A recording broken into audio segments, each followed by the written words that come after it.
Paytaxtda axşama doğru havalar kəskinləşir, hərarət get-gedə aşağı düşməyə başlayır. Yolların buz bağlaması artıq problemlər yaratmağa başlayıb.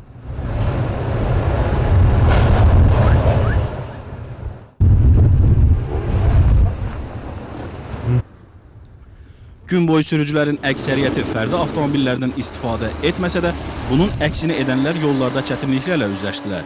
Bəzi küçələrdə işıqforların işləməməsi də çətinliklər yaratdı. Paytaxt ətrafı kənd və qəsəbələrdən şəhərin mərkəzinə doğru hərəkət etməksə demək olar ki, mümkünsüz oldu.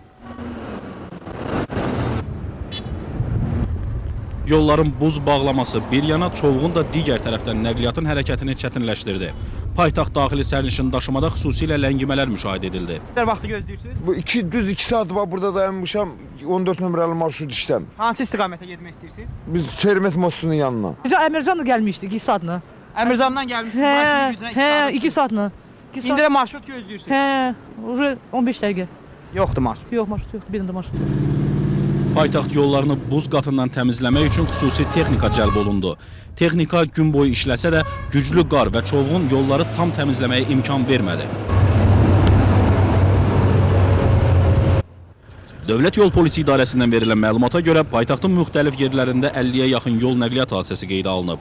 Hadisələr zamanı ağır xəsarətlər alan olmasa da avtomobillərə ciddi ziyan dəyib.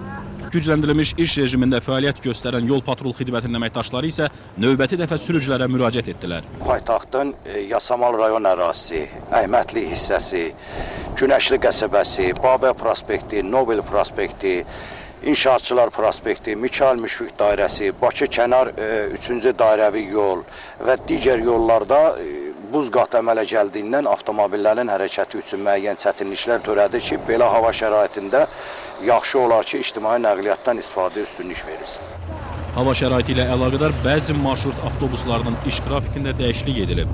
Sərnişin daşımada çətinliklər yarandığından avtobusların iş saatı qısaldılıb. Əvvəlki günlərdən fərqli olaraq belə avtobuslar axşam saat 8-ə dək işləyəcək. Anar Şükürov, Elnur Neftəliyev, Ceyhun Mustafayev, Lider TV.